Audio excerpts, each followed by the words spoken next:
I'd like to call this monthly edition of the City of Santa Barbara Airport Commission meeting to order, January 17th, 2018. And we will start with the roll call. Karen Kahn. Present. Kirk Martin. Here. Craig Arcuri. Here. Carl Hopkins. Here. Bruce Miller. Here. Jim Wilson. Here. Okay. Are there any changes to the agenda, Madam Airport Director? No changes, Madam Chair. Okay. And item 1, the notices that on Thursday, January 11th, 2018 at 5 p.m. the Airport Commission Secretary duly posted this agenda on the bulletin board at Airport Commission. Number 2 is the public comment period. Any member of the public may address the Airport Commission on any subject within the jurisdiction of the Commission that is not scheduled before them that same day. The total amount of time for public comment will be 15 minutes, and no individual speaker may have more than 2 minutes. Do we have any speaker slips? I haven't received any, no. Okay. Under liaison reports, our new City of Santa Barbara Liaison Council member, TBD, has yet to announce himself. So to be determined, apparently Hazel's going to check on it next week to see if they have made any of those appointments or intend to. Mm-hmm. And do we see City of Goleta Liaison Michael T. Bennett? We do not. With that, we will move on to Commission matters. Item 3, election of officers and subcommittee assignments. And there's a recommendation that the Commission elect a chair, vice chair, and make committee subcommittee assignments. And before we begin, we should mention that Dolores Johnson has submitted her resignation. And one of the factors I understand is that she works with a company that will be bidding on the RFP. Mm-hmm. And consequently, she felt that she would be conflicted a lot of the time were she to remain on the commission, and can hopefully do better as a member of the audience, providing input as an outside source.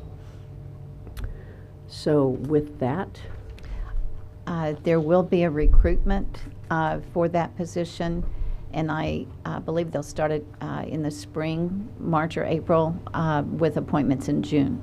right. And I should mention that anybody who is interested needs to both submit their application and appear at the interviews. You must do both. If you do not interview, you are not eligible to be appointed. That's correct. I think they do keep previous applications on file, but to be sure, if you're interested, you'd want to resubmit or at least check with the city clerk to make sure they still have your application on file. That's correct. Okay, with that, we get to the election. Is there any?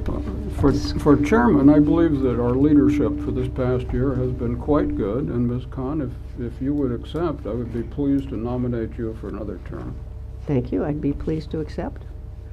Do we have any other nominations, or do we get into battles around here? I don't know how we. So we duke it out in the parking lot. I guess so. Well, there's an awful lot of pay attached to the job, so I can see that it's important. Are there any other nominations? Then we will proceed to a vote. All in favor of Ms. Kahn continuing as Airport Commission Chair? Aye. Aye. Opposed? All right, thank you. And we now open the nomination for Vice Chair. I'd like to nominate Bruce Miller for Vice Chair. Okay. Any other nominations? Do I have a second? Second that. It's been moved and seconded. All in favor of Bruce Miller for Vice Chair? Aye. Aye. Opposed? All right, that carries. Congratulations, Bruce. And we move on to subcommittee assignments. And the question becomes, do we have a list of vacancies here that I'm not seeing? We have on attachment 1 the various committees. It looks like our vacancies are ground transportation, which would have been Dolores, and do I understand that to be the only outstanding vacancy unless someone would like to do some switching? Correct. If any commissioner would like to change their position on any of the subcommittees, now's the time to do so. You've done such good work. You're not going to quit now. There'll be nothing to do all this year, we promise. Almost. Anyone like to do any moving? Would anyone like to fill the ground transportation vacancy left by Dolores? Well, that sounds riveting. What, Careful. what does that do? Ground transportation, you'll recall this past summer, we adopted new rules and regulations and guidelines for ground transportation. And so we will be implementing that program, I would assume, in the next year or so. And there will be subcommittee meetings to keep the subcommittee abreast of new equipment that we might be purchasing, any difficulties that we have with the implementation of the program. And Aaron will be leading that subcommittee. I can tell you, we had several very energizing topics. I would say it was the last year. second most active subcommittee in 2017. Well, if I insulted anybody, I apologize. Vociferous, I guess we should say. And I understand it was the longest airport commission meeting on record Really? when it was, is that correct, Deanne? 1 hour and 39 minutes. 2 hours, excuse me, I missed it by a whole hour.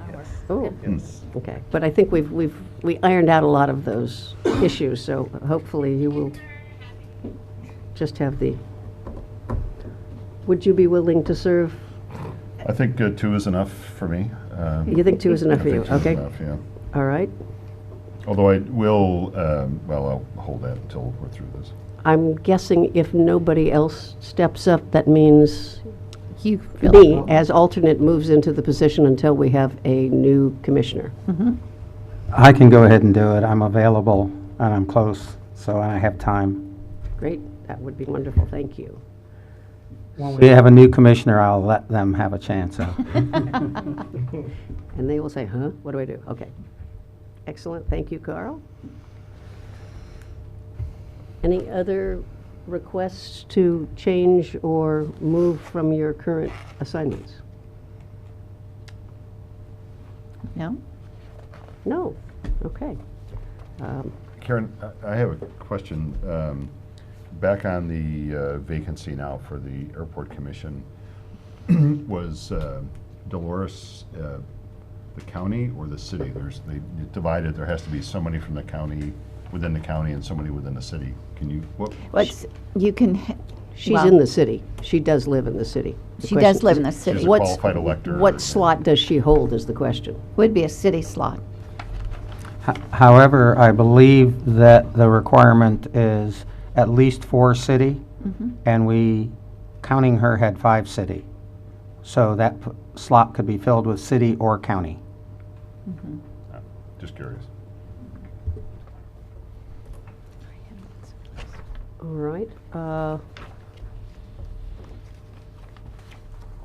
With that, did I miss the consent calendar again? No, now it's No. consent calendar. Now it's to the consent calendar.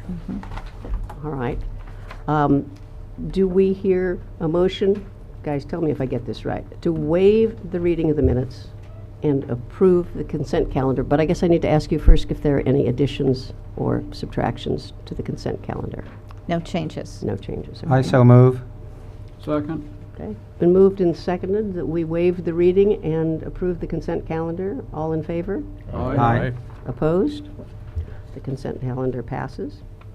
And that brings us to item 7, administrative reports and commercial airline operating permits. Staff presentation on building improvements. Did I miss 6? I guess I saw it under the, No, property management report and the lease agreement with Santa Barbara Electronic Supply was on the consent calendar. okay.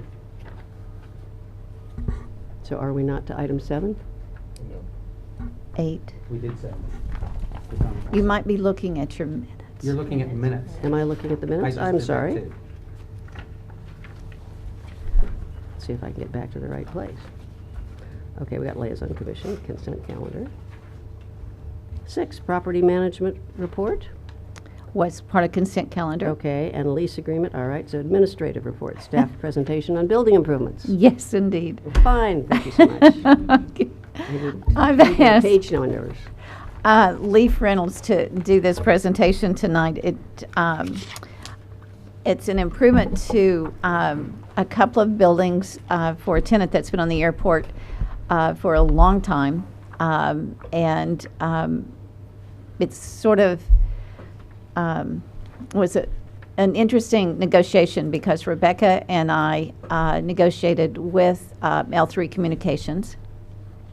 They requested some improvements to their buildings, and it seemed like it was a reasonable request to do change out the windows. They just wanted the windows changed. And I said, that's not a problem. I didn't realize how many windows there are in those buildings. So Leaf is here tonight to give you an update on this project and the changes that we've made to the facade.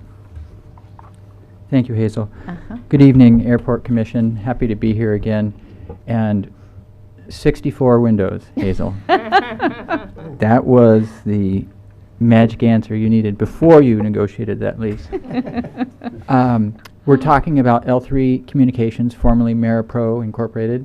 As Hazel said, they've been at the airport for quite a long time. They occupy space in 4 different airport buildings, 3 buildings completely, and then they occupy a partial building there on Arnold Place. You can see the square footages of what they occupy. Annual rent of $743,000. They do all types of stuff, R&D, manufacturing, and undersea communications. L3 pretty much is confined to Cook Place. The building there in the orange is building 333, and that's the one we worked on. One building to the right or the east of that is 344. They operate both those buildings in their entirety, and then they also operate in the adjacent building, 344, the one that's perpendicular to the T-hangars there along Cass Place. And I don't know the building number of that one. 303. 303. And then the final one is a little space there on Arnold Place. So we were concentrating this project at 333, the building there in the orange. So in the lease negotiations, they identified the need to improve their facility appearance. You know, it's a typical military building. It hadn't had too many upgrades over the years. They have a lot of corporate meetings there, and people come in literally from all over the world, so they wanted it to look like a newer, modern facility. The airport is responsible for the building exterior, and the implementation time period was 5 years, and so we had enough time to budget for this and plan for it after the negotiations. The lease negotiations provided for new landscape at both buildings 333 and 344. That was completed first for a total cost of about $75,000, and they formerly had grass out in front of 333, and as we all know, that's kind of a thing of the past. Both of those buildings were planted with native landscaping, which I have some photos of.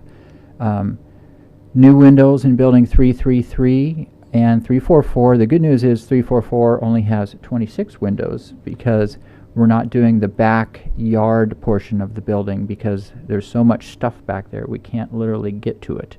The new windows in building 333 were about $160,000. And then we were also obligated to provide new entrance facades to buildings 333 and 344. Building 333, the cost of that was $180,000. And what we decided to do is just, proceed with the windows and facades on 333 first. So here are the landscape improvements. You can see, and you drive by there, they look really good. It really, I think, modernized the facility just in itself. I think going out there, they look a little more spectacular than the photos, but they do look good. The new windows. The windows on all the airport buildings, including this building, have been replaced at least once from the original structure. However, their typical replacement window and the window frames and sills have not been replaced from the original construction. And so what happens is, even though you have a newer window, in this case, L3 had single pane windows, they were quote unquote newer, the framing is in really poor shape. The sills are typically rotted, and the operation of the window is not too good because you basically lose the sill and it becomes out of balance and you can't operate the window. So we know this is an issue. It was a reasonable request by them. That picture on the right is just a typical picture. You take the window out and that's what you find. The new windows are double pane. They meet current Title 24 energy standards, and what our maintenance division really wanted and what we accomplished was to remove all of the exterior wood from the window frames. And so we have done that. We think in doing that it gives a little more modern appearance, as well as there will be no more rotted wood in the windows. So that was a major accomplishment. We also, building 333 had this, some people call it a portico or a porch. I'm not sure. I guess it was a facade as well, but I don't know when it was constructed, but it was unique. You can say that. You can see it there from the inside and out. And so we have a local architect, Kupiak Architects, and they came up with this much more modern design. It's really pretty simple. We put a concrete stem wall.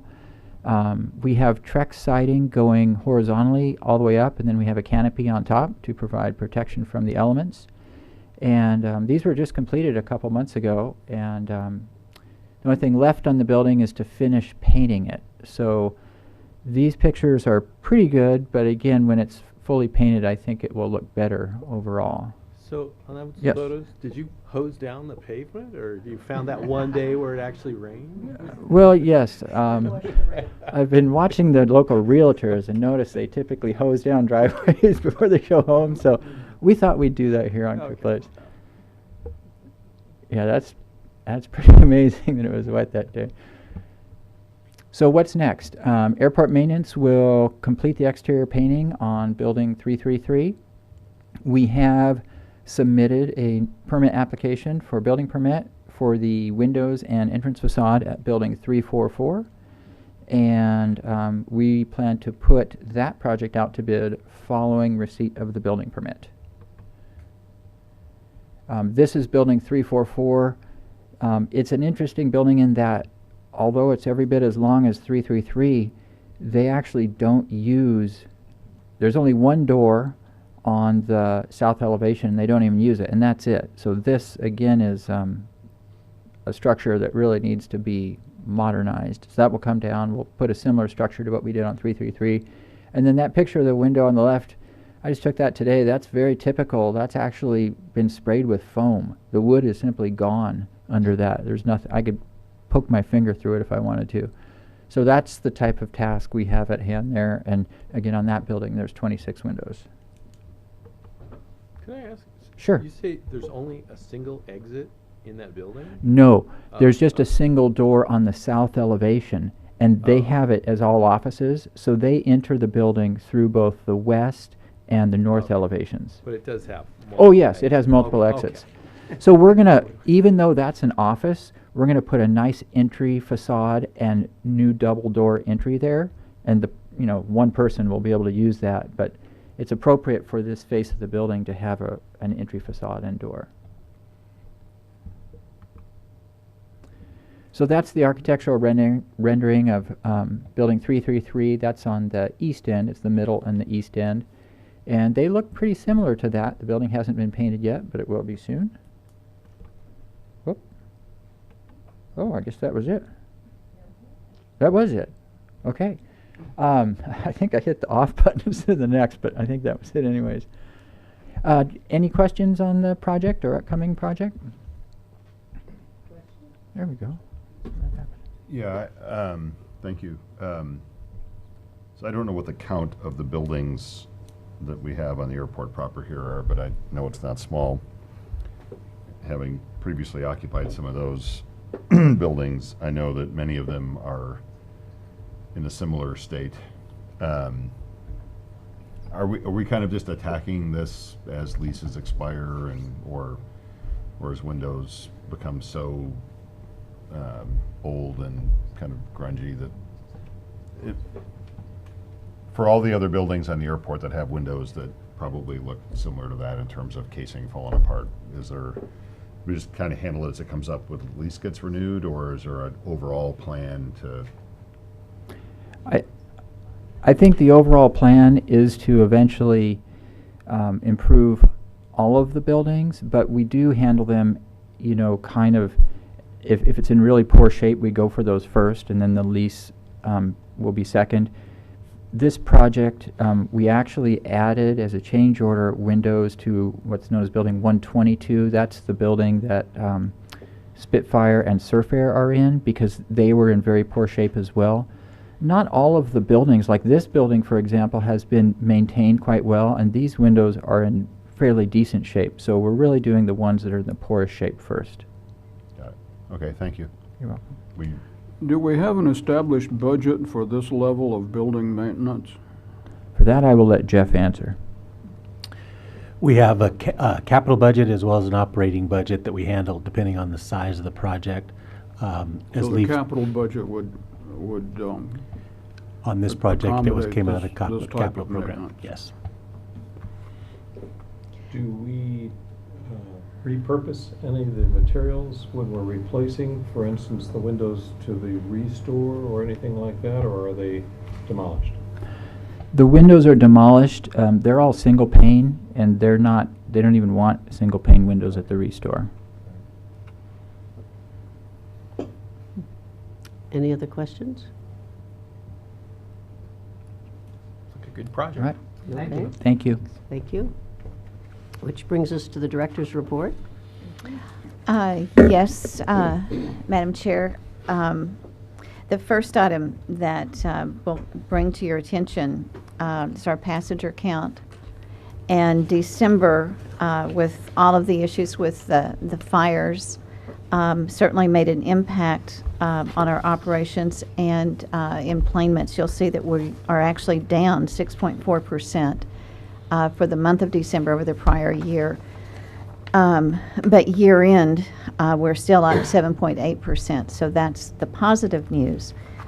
We did have a number of cancellations. United canceled 9 flights during December. American canceled 4 landings and 9 departures. Aircraft operations for the month were down 30% over the previous December. And fuel cells for the months were down 42%. So the fires certainly had a huge impact on the economy everywhere, including us at the airport. But I am pleased to see at the year end we're still up with our passenger traffic and haven't been at that level since 2012. So that's good. And as you and Commissioner Khan and I were speaking earlier about some of the efforts at the airport, I'd like to call attention to and say thank you to those on the field. Matt Long and Signature Aviation played a huge role with the evacuation of the mudslide. We had helicopters landing continually for several days. In fact, Deanna took pictures of the helicopters all lined up because they were doing triage in Hangar 4. And I don't know, Matt, if you want to say a few words about that operation. Yeah, you want me up there? Yeah, that would be good.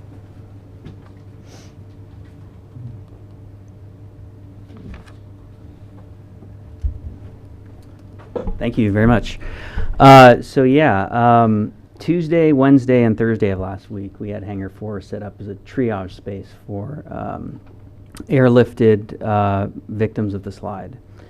So, obviously, unexpected event. However, I was really impressed with the way my team handled it, and it went very smoothly, especially considering that 30% of our team couldn't get to Santa Barbara, as well as some of the airport operations people as well. So the airport did a fantastic job at getting us assistance in terms of bringing people across the ramp, closing down a portion of the taxiway so that we could accommodate that.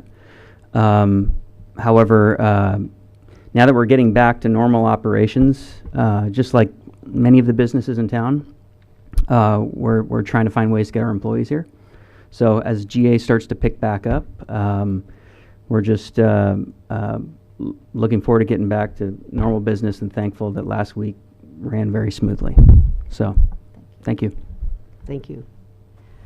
I'd also like to thank Sean Sullivan, and above all, Aviation, because she reached out and provided, I'm not exactly sure, and Sean, I'd like for you to speak too, on how she put together a group of aircraft to fly back and forth to Oxnard, trying to get people that were critical to the operation back and forth. And that, it's just great to see people step up. Sean? Take a bow.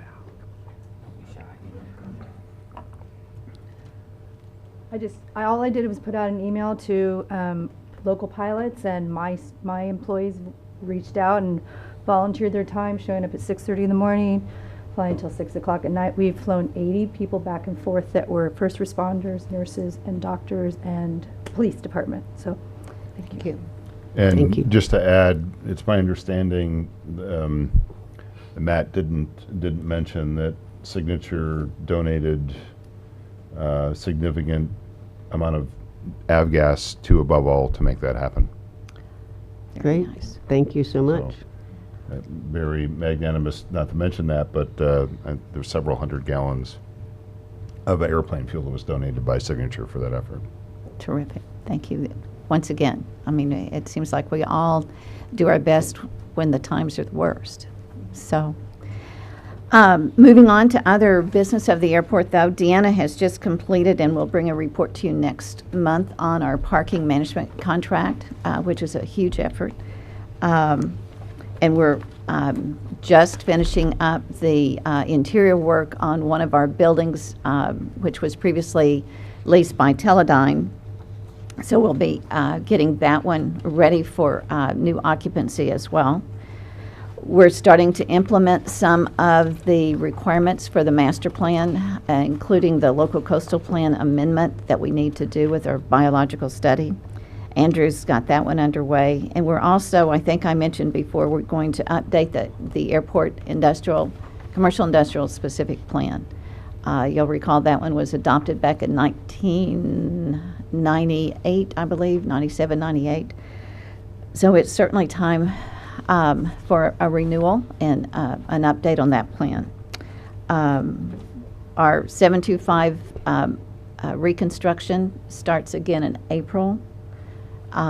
Just as a reminder, we want to keep that out there so that everyone knows when we start closing at 10 at night and opening at 6 in the morning. Speaking of closing, the runway, the tower has also been closing because of lack of staff. And they had reached, it's my understanding they'd reached their overtime limit on those employees that were available. So they have closed numerous times, like at 5 in the afternoon, and then opening back up in the morning. And hopefully, as 101 clears up, that they can restore full operation. Is that correct? So last report I heard, they anticipate full operations as of tomorrow morning. Okay. So fortunately, they've been able to get essential staff through as necessary. Great. Thank you. Once again, getting through is critical. That's all I have. One really important thing, bids on 6100 Hollister. Leaf did extend that because of the closure. And so many of the contractors are down south. And we will now open bids on January 23rd. Fingers crossed. I did notice a sign advertising space for lease over there. Yes, indeed. Deanna's hard at work, and she and Tracy both are looking forward to filling that up soon. I think that's all I have, unless you have questions. Just a quick question? one on the renaming and the redesign of the restaurant at where High Sierra was. Uh-huh. Do we have a timeline on that? The timeline, it's a two-step process that we're trying to negotiate with the three partners who actually have the lease with the airport. And we hope to bring something to Airport Commission next month on that. And once we get full details and comprehensive report from Warren Butler, who was here in the audience, then we'll bring that to Airport Commission as well. And it'll certainly go to Lease Review Subcommittee first. So we just don't have the data or the information we need in order to make a recommendation. Other questions? The solar project? Jeff Any will answer. updates on that? I can give you an update on that. The contractor that we have selected, that we partnered with, is doing additional boring in the long-term lot. So his crew are supposed to be up here early next week if they can get here, coming from Los Angeles. So that'll be additional geotechnical study to confirm their design for the footings. Very expensive design given our soils, so they're looking at the geotechnical again to see if they can make any changes. And the progression through ABR? They were scheduled for ABR. They had to delay that Oh, okay. pending more design. I see. Thank you. I have one question regarding rain. And were we to get any more large amounts of rain, are we still concerned about the flooding of the airport, or have we got sufficient drainage going now to pretty much alleviate, except for another 100-year flood? Well, Jeff can answer, but the flooding, when we rerouted the creeks, that certainly helped our situation. But when the drainage comes from the mountain and the creeks, they all empty on the airport. And the biggest place that we have where there's a problem is down by Arnold Place. Is that Los Carneros Creek? Carneros Creek. Carneros Creek that comes down. And that's where it usually breaches and starts flooding down Arnold and goes to Hangar 1 and then gets out on the airfield. But Jeff and maintenance crew have cleaned all of our ditches and are prepared. And I'll let Jeff add anything. That's just kind of our weak spot. When everything fills up, there's just nowhere for the water to go. So there, there's no improvement that we can make that would help drainage. We're at the bottom of the bathtub. So once it starts filling up, we flood. Okay. The biggest improvement that we made years ago was when we replaced the bridge at 495 South Fairview. It used to go into the offices and it had pillars down in the creek. And then we did the span bridge, and that made it so the water can keep going and any debris can keep going and doesn't get hung up and then overflow the creek. But we did that years ago. So it would be nice just to have a nice gentle rain without a lot of excess. Were any of the flights canceled this past week by the airlines, or all the cancellations were with the fire in December? I don't know that we've had any cancellations this week. No. Okay. Anyone else? Questions? Well, I see the next item is adjournment. So we are adjourned. Thank you. Thank you.